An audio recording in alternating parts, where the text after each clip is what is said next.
Welcome to Urban Canvas, Pilsen's Economic Renaissance. I'm your host, Peter Vale. My name is Jaime Garza. Thank you for joining us. Today we're going to be exploring the flavorful world of Mole de Mayo.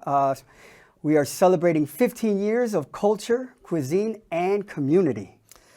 Yeah, so ESDC has been putting this festival together for 15 years now. Mole de Mayo Festival. It's known all over Chicago and some parts in Mexico, Chile, New York. People are talking about the festival because of the significance and the cultural impact it's had in the last few years. I'll tell you a little bit about when I started. I started about 10 years ago, but the fest has been going on for 15 years, and it's held in the Pilsen neighborhood, where it's mostly 80 to 85% of Mexican descent. So we celebrate this festival by the cuisine, the food, one of the most important things in culture. So mole is a thick sauce that goes in this. They prepare it different ways, but it's mostly on chicken and rice. And in Mexico, every household has kind of their own recipe, and the recipe has been going on for hundreds of years. I've investigated a lot of the festival throughout the years, and it's just so amazing and so many sources of like what goes in a certain mole. And some say from 30 to 60 ingredients go into this dish. And as you saw in the video, the food is amazing, but also in the festival we highlight business, we highlight art, we highlight music. It's a fun time. Well, so I love mole, especially on tamales. That's my personal preference. But mole is kind of like a cuisine that identifies with Mexican tradition. And so, of course, we celebrate that tradition at Mole de Mayo. But what's your favorite stuff to put mole on? I do chilaquiles with a fried egg and mole on top. Okay. Yeah, that's my go-to. And usually, I mean, when I'm in a restaurant, I ask if I can have a side of mole. And some places here in Chicago now they're doing a vegan mole. So for some of us that are vegans, like it's an option now because some of it is made also with chicken broth. But yeah, that's kind of my go-to breakfast, chilaquiles. Okay. All right. So also at the festival, we're going to have about, I think we said over 20 tents offering food. Yeah. So one of the things, it's a competition where restaurants make their best mole to kind of win their bragging rights of being named Chicago's best mole at Mole de Mayo. So it's about 20 to 22 restaurants that compete to make the best mole, and they're from. There's a lot of local restaurants from Pilsen, but there's also restaurants and chefs from all across Chicago and Chicagoland. Nice. And then we also have some other tents that are going to be offering artisanal art as well as merchandise. Yeah, so a lot of like T-shirts and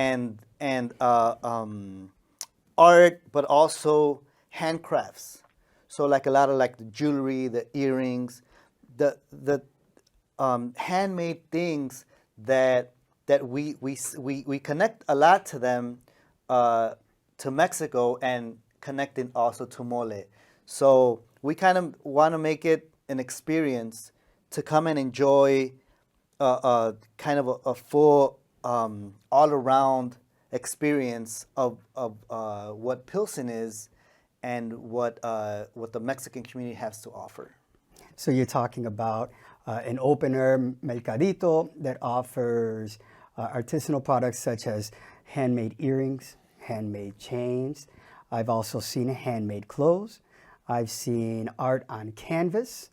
I've seen rings. I've seen metal jewelry as well. Yeah. I've seen, and then on the merchandise side, you have ponchos and hoodies and hats and a lot of different kinds of merchandise. That's fun for just not only adults but also for children. There's a lot of toys, of course, and so all of these tents have been handpicked and curated by ESDC in order to provide the best experience.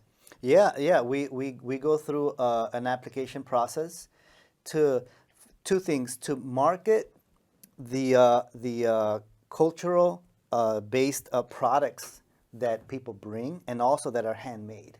So we try to push them to become part of the festival and to create the experience.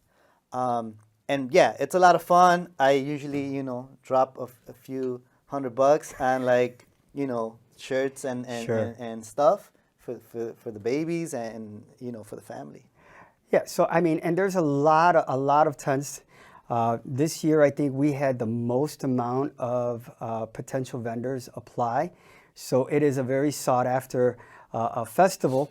And again, we do try to curate to make sure that the experience is as authentic and as fun as possible. Now, aside from all of the tents, aside from the food, of course, which is the probably the main character of the festival, and aside from the merchandise and artisanal tents that we also have 2 live music stages. Yeah, so one of the big things about just about culture, I guess, is food and music, and we make sure that the musical lineup also lines up with the culture of the community and the culture that we're exposing, and we kind of have a nice festival in the Pilsen area. This year we have over 30 acts with from Aztec dance to modern dance, folkloric dance, but also live music with rock, cumbia, and salsa, and Salsa. other kind of danceable genres that people of all ages can enjoy. One of the things that we curate in terms of music is that we try to make sure that any person from any age can enjoy it. And even if you don't understand the language, still the music transmits positivity. And there are also all kinds of bands that are either local. We got a few people coming from New York and from Chile and from Peru, and a lot of awesome Mexican acts that are based here in Chicago. Well, and I think the greatest thing is that in today's atmosphere of music, people are starting to enjoy all types of music, even though they might not necessarily understand the words, but they can definitely understand the feeling behind the words. And a lot of the acts, although Latino in nature, we do have some that might be Spanglish.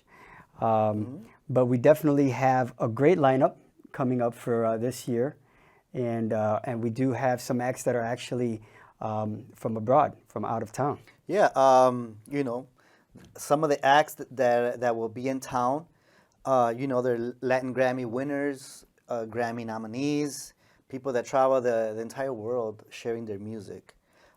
So we bring that into our small community festival, but it's very rich in culture. It's very rich in music, and it's very rich in food. I think Mexican food is one of the top in the world. And we kind of complement it through having these incredible acts come and share their music. Oh yeah, and I think that music is probably my favorite part of the festival. Being able to go back and forth between the 2 stages, understanding what the schedule is so that you can schedule yourself out when to go get food and when to go to one side of the festival as opposed to the other side for whoever's playing. You'll also notice a lot of people within the crowd are talking about what acts are coming up and who they're going to go see. And you can hear all the chatter while you're at the general area where you might eat your food. But but yeah, but another one of the attractions that Mole de Mayo boasts is the high flying act of lucha libre wrestling. Yes. Lucha Libre is a big component of the festival since its inception.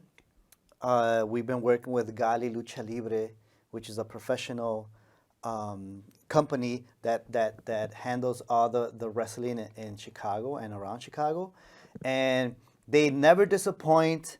They go at it, you know. They fly high, and they also interact with with kids, and they interact with people, and I mean, I remember being a kid in Mexico and going to Lucha Libre when I was like 10 years old. So for a lot of people, for a lot of older people that live in Chicago, this reminds them of that time when they were kids and they would go see live Lucha Libre. Now, for the newer generation, for kids that only see Lucha Libre in either like wrestling, American wrestling, or just on TV, it's a full experience. It's a lot of fun, and kids especially enjoy it. But also, people that come from other cultures that don't necessarily have an idea of what Lucha Libre is. It's a full performance. It's a lot of fun.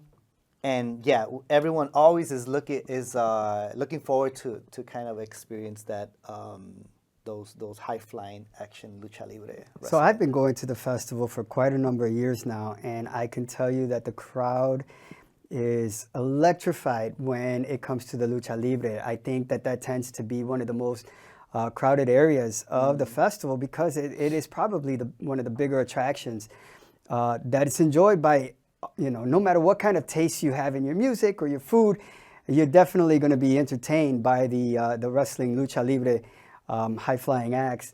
Especially when they jump off the top rope and they seem to take flight, and you just wonder how they're going to land. You always want to see what's going to happen next. And I do know that they do interact with the children. They interact. They take photos. They talk to the people because it's an independent wrestling company. They go all over Chicago and all over the suburbs and present the fighting in different arenas. Sure. So yeah, it's a lot of fun for sure. sure. And then they put together like a storyline, and you kind of get to follow along. So I mean, all weekend, Saturday and Sunday, is when the Lucha Libre will be presenting.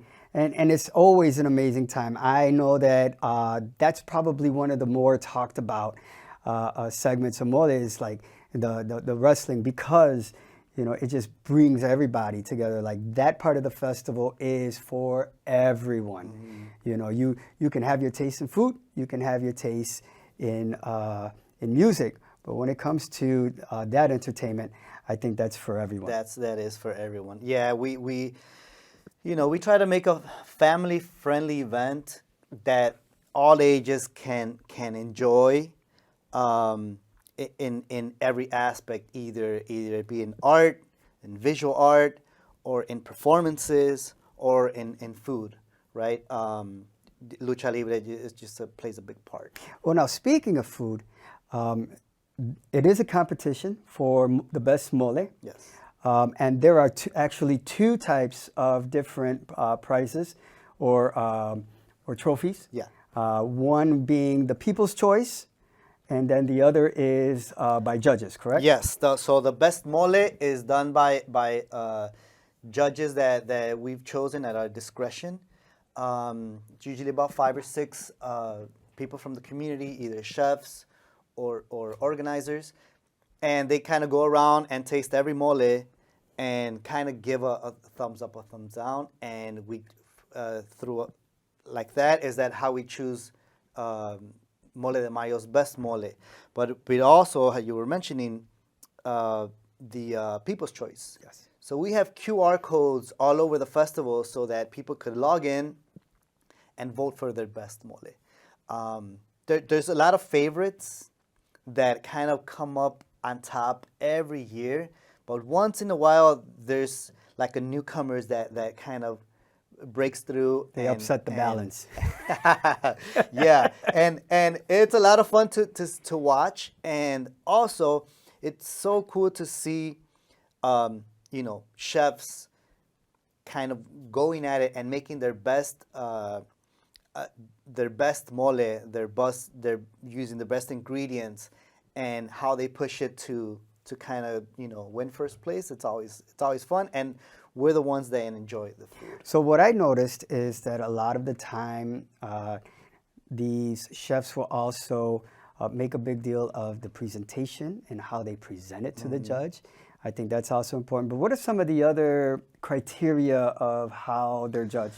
A few of the things is texture, Okay. visually, how pretty they look. Mole is not a pretty dish, but they make it look pretty. Okay. Smell, how good or how it does it not smell. And then aftertaste.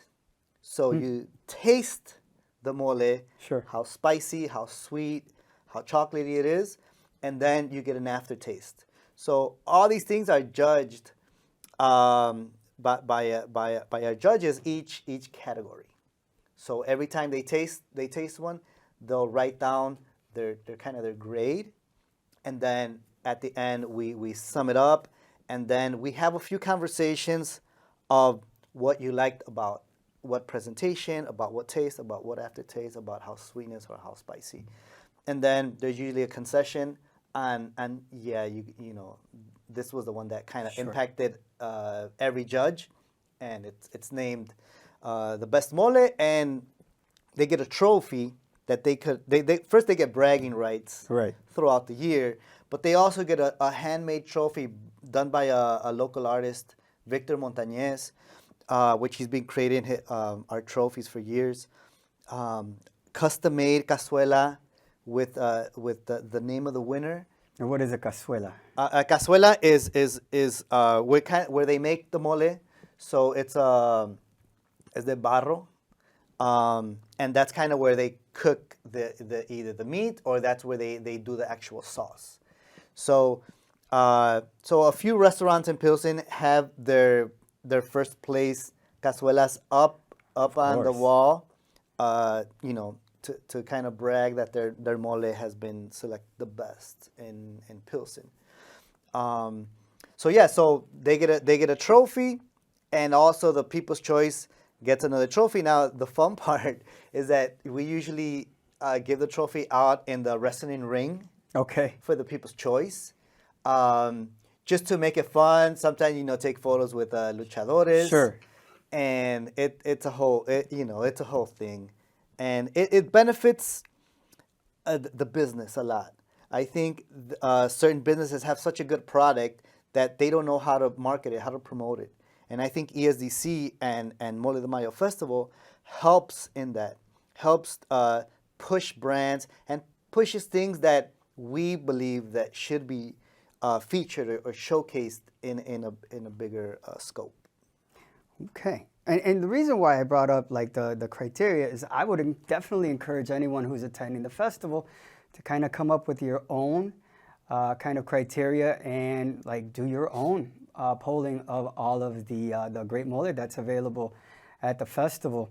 And we definitely consider the People's Award to be important because a lot of our festival goers come specifically for the mole, and to have your own criteria and to have your own favorite is definitely a way to promote your favorite mole.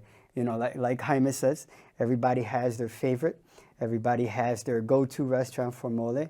Mm-hmm. And it's an opportunity to promote the mole that you enjoy the most. However, it's also an opportunity to discover somebody else's mole because, like he said, everybody has different recipes and different ingredients and different textures and different smells, So it's good to go ahead and see what is really out there.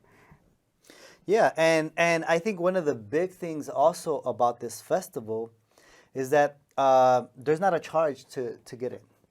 We do accept and encourage donations. We do encourage a suggested donation, yes. Just for us to keep the festival afloat.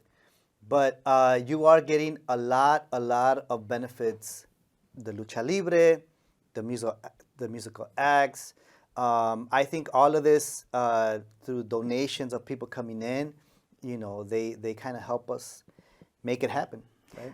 Right, and ESDC actually puts this festival for a number of reasons. One of them being to attract our neighbors over to come to Pilsen and enjoy the culture and the food and the entertainment and the music. We also do it to call attention to small businesses in the area, as ESDC provides as much support for the small business district and also the industrial corridor that's located in Pilsen. We also do it so that people can come and see how vibrant of a neighborhood Pilsen is. And so like our whole entire purpose for doing this is in fact directly for the neighborhood. Yeah, people that come to the festival, enjoy the festival, but also support small businesses, support artists, and support a lot of culture, right? Something that keeps us sane, something that helps us enjoy the good things in life, which is music and food. Absolutely. And it's a family festival. It's a festival that makes sure that the families are able to come together and enjoy pretty much from the morning all the way through the evening. It isn't something that becomes adult-like in the evenings. No, this is meant to be a family festival. It's meant to be for everybody in the family to come together and enjoy a good time and get to know the neighborhood of Pilsen. Yeah, so the festival is held May 24th through the 26th in this year, in 2024. This is our 15th Quinceañera Mole de Mayo Festival, organized and produced by a 47-year-old nonprofit ESDC, which we are very proud of being a part of the team. And it's a lot of fun times. It's a lot of things to enjoy. And yeah, we hope to see people out there and enjoy, take photos, and dance and eat. Well, so we're celebrating 15 years, and we're doing something kind of special this year because for those who have been to Mole de Mayo in the past, the big news would be that the festival has moved. Yeah, the festival moved about 7 blocks east, which is Halsted and 18th Street. It's still in the Pilsen area, and it's on the main artery of Pilsen, which is 18th Street.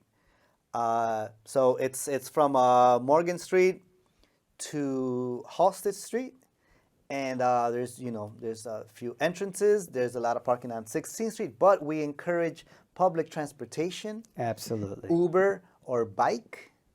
And we expect everyone to have a good time and enjoy. Well, yeah. So this marking our 15th anniversary promises to be a very special Mole de Mayo, and we really hope to see everybody out there. I know I'll be there the 3 days. I know you'll be there the 3 days. We'll be enjoying the music ourselves. I always make sure to enjoy my favorite mole spot.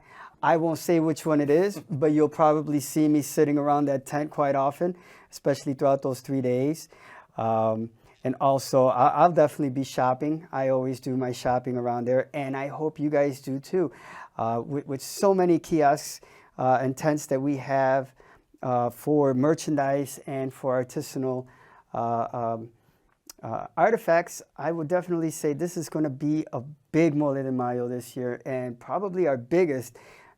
Judging by all of the space that we're going to actually have this year, because we're moving the location down to Halsted, between Halsted and Morgan on 18th Street, actually the streets seem a little wider, the flow of traffic will be nicer, it's always a good time under the sun, but now that you have a little more room to breathe, I think everybody's going to really enjoy it. Yeah, to find out more details about the festival, you can visit moledemayo.org or esdcchicago.org, and all the details will be up there. And we hope to, see you guys there to, enjoy and have fun. And don't forget that we are also on Instagram, Mole de Mayo, and also on Facebook. Any kind of social media that you can consume, look us up, figure out where we're going to be, and we'll see you there, Mole de Mayo.